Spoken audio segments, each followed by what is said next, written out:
تدري وش أخطر من هذا؟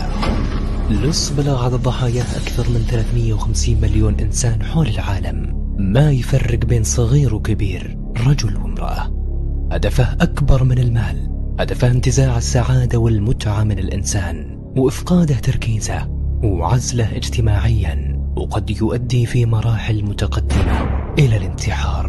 هذا اللص هو مرض الاكتئاب، له مسببات عديدة، منها ما هو عضوي وهو عبارة عن تغيرات في كيمياء المخ، وأخرى وراثية، وأسباب بيئية مثل التعرض للعنف والاعتداء النفسي أو الجسدي وغيرها.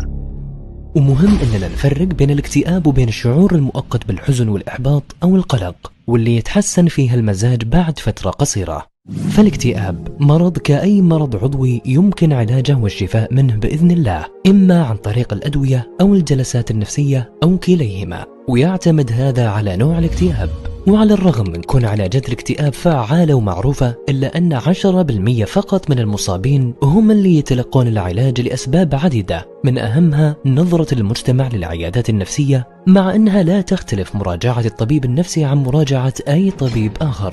وحتى تقي نفسك من الاكتئاب، نوصيك بممارسة الرياضة والتمتع بالنشاط، المحافظة على شبكة اجتماعية داعمة من الأصدقاء والعائلة، تعزيز نمط التفكير الإيجابي، السيطرة على الضغوط وتقليلها. ولمعلومات أكثر يمكنك التواصل مع المختصين عبر خدمة 937 المقدمة من وزارة الصحة. وقتاً فوقتاً ہم سب اداسی، مایوسی اور بیزاری میں مبتلا ہوتے ہیں۔ عموماً یہ علامات 1 یا 2 ہفتے میں ٹھیک ہو جاتی ہیں اور ہماری زندگیوں میں ان سے بہت زیادہ فرق نہیں پڑتا۔ کبھی یہ اداسی کسی وجہ سے شروع ہوتی ہے اور کبھی بغیر کسی وجہ کے ہی شروع ہو جاتی ہے۔ عام طور سے ہم خود ہی اس اداسی کا مقابلہ کر لیتے ہیں۔ بعض دفعہ دوستوں سے بات کرنے سے یہ اداسی ٹھیک ہو جاتی ہے اور کسی علاج کی ضرورت نہیں ہوتی۔ ڈپریشن کی بیماری کی شدت عام اداسی کے مقابلے میں جو ہم سب وقتاً فوقتاً محسوس کرتے ہیں کہیں زیادہ گہری اور تکلیف دہ ہوتی ہے۔ اس کا دورانیہ بھی عام اداسی سے کافی زیادہ ہوتا ہے اور مہینوں تک چلتا ہے۔ اگر آپ میں 4 علامات موجود ہوں تو اس بات کا امکان ہے کہ آپ ڈپریشن کے مرض کا شکار ہیں۔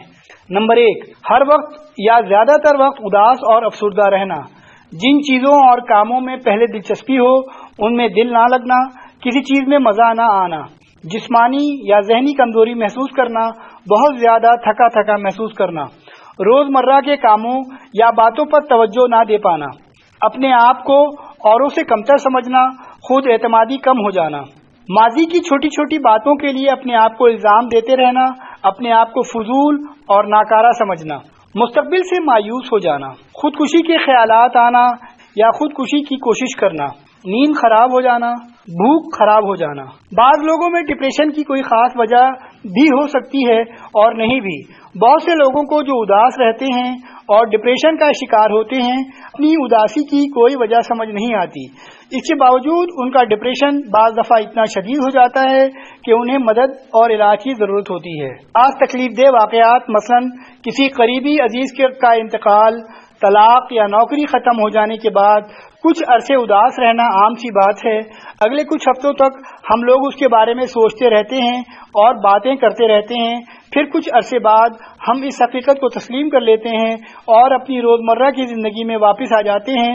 لیکن بعض لوگ اس اداسی سے باہر نہیں نکل پاتے اور ڈپریشن کی بیماری کا شکار ہو جاتے ہیں۔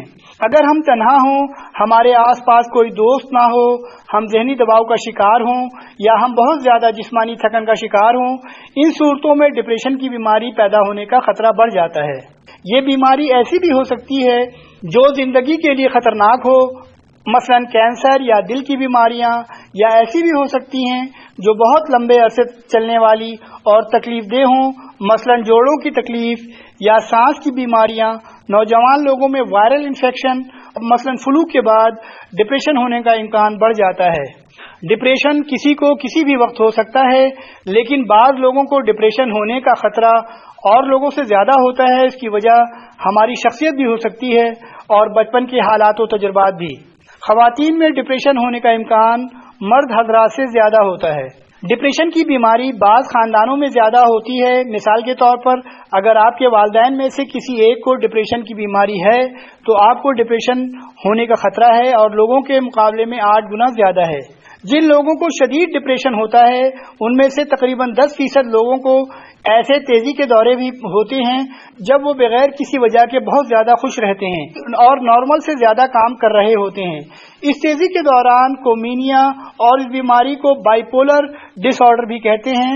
اس بیماری کی شرح مردوں اور عورتوں میں برابر ہے اور یہ بیماری بعض خاندانوں میں زیادہ ہوتی ہے.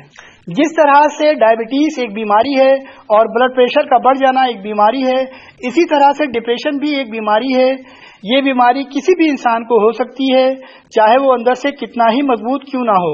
جیسے اور بیماریوں کے مریض ہمدردی اور علاج کے مستحق ہوتے ہیں، اسی طرح سے ڈپریشن کے مریض بھی ہمدردی اور علاج کے مستحق ہوتے ہیں، تنقید اور مذاق اڑائے جانے کے نہیں.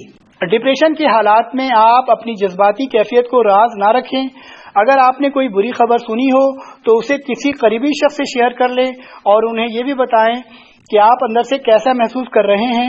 اکثر دفعہ غم کی باتوں کو کسی قریبی شخص کے سامنے بار بار دہرانے، رو لینے اور اس کے بارے میں بات کرنے سے دل کا بوجھ ہلکا ہو جاتا ہے. جسمانی کام کریں، کچھ نہ کچھ ورزش کرتے رہیں، چاہے یہ صرف آدھے گھنٹے روزانہ چہل قدمی ہی کیوں نہ ہو. ورزش سے انسان کی جسمانی صحت بھی بہتر ہوتی ہے اور نیند بھی. اپنے آپ کو کسی نہ کسی کام میں مصروف رکھیں، چاہے یہ گھر کے کام کاج ہی کیوں نہ ہوں. اس سے انسان کا ذہن تکلیف دہ خیالات سے ہٹا رہتا ہے. اچھا کھانا کھائیے. متوازن غذا کھانا بہت ضروری ہے. چاہے آپ کا دل کھانا کھانے کو نہ چاہ رہا ہو، تازہ پھلوں اور سبزیوں سے سب سے زیادہ فائدہ ہوتا ہے. ڈپریشن میں لوگ کھانا کھانا چھوڑ دیتے ہیں جس سے بدن میں وائٹامنس کی کمی ہو جاتی ہے اور طبیعت اور زیادہ خراب لگتی ہے. نیند کے نہ آنے سے پریشان نہ ہوں. ڈپریشن کی وجہ کو دور کرنے کی کوشش کریں. اگر آپ کو لگتا ہے کہ آپ کو اپنے ڈپریشن کی وجہ معلوم ہے تو اس کو لکھنے اور اس پر غور کرنے سے اسے کیسے حل کیا جائے ڈپریشن کو کم کرنے میں مدد مل سکتی ہے. اپنے آپ کو یاد دلاتے رہیں کہ آپ جس تجربے سے گزر رہے ہیں اس سے اور لوگ بھی گزر چکے ہیں اور مایوس نہ ہوں. ایک نہ ایک روز آپ کا ڈپریشن بھی ختم ہو جائے گا، چاہے ابھی آپ کو ایسا نہ لگتا ہو. ڈپریشن کا علاج باتوں سائیکو تھراپی کے ذریعے بھی کیا جا سکتا ہے، ادویات کے ذریعے بھی اور بیک وقت دونوں کے استعمال سے بھی. آپ کے ڈپریشن کی علامت کی نوعیت، ان کی شدت اور آپ کے حالات کو دیکھتے ہوئے مشورہ دیا جاتا ہے کہ آپ کے لیے ادویات کا استعمال زیادہ بہتر ہے یا سائیکو تھراپی.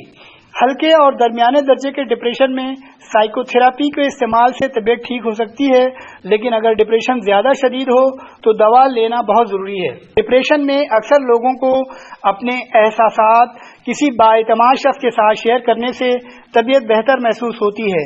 بعض دفعہ اپنے احساسات رشتہ داروں یا دوستوں کے ساتھ بانٹنا مشکل ہو جاتا ہے. ایسی صورت میں ماہر نفسیات سائیکولوجسٹ سے بات کرنی چاہیے. سائیکو تھراپی کے ذریعے علاج میں وقت لگتا ہے. عام طور سے آپ کو ماہر نفسیات سے ہر ہفتے 1 گھنٹے کے لیے ملنا ہوتا ہے اور اس کا دورانیہ 5 سے 20 ہفتے تک ہو سکتا ہے. اگر آپ کا ڈپریشن شدید ہو یا کافی عرصے سے چل رہا ہو تو ہو سکتا ہے کہ آپ کا ڈاکٹر آپ کو اینٹی ڈپریشن ادویات تجویز کرے. ان ادویات سے اداسی کم ہوتی ہے، زندگی بہتر لگنے لگتی ہے. یاد رکھیے کہ اینٹی ڈپریشن ادویات کا فائدہ دوا شروع کرنے کے فوراً بعد نظر آنا شروع نہیں ہوتا، بلکہ اس میں 2 سے 3 ہفتے لگ سکتے ہیں. انسانی دماغ میں متعدد کیمیائی مواد موجود ہیں جو ایک خلیے سے دوسرے خلیے تک سگنل پہنچاتے ہیں. دوسری تمام ادویات کی طرح ڈپریشن مخالف ادویات کے بھی مضر اثرات ہوتے ہیں، مگر عام طور سے یہ شدید نہیں ہوتے اور دوا لیتے رہنے سے کچھ عرصے میں ختم ہو جاتے ہیں. بعض اینٹی ڈپریشن ادویات لینے سے نیند آتی ہے، اس لیے ان کو رات سونے سے پہلے لینے کی ہدایت کی جاتی ہے. غنودگی کی صورت میں گاڑی چلانے اور بڑی مشینری کے استعمال سے گریز کریں. دوا شروع کرنے کے بعد اپنے ڈاکٹر کو باقاعدگی سے دکھاتے رہیں.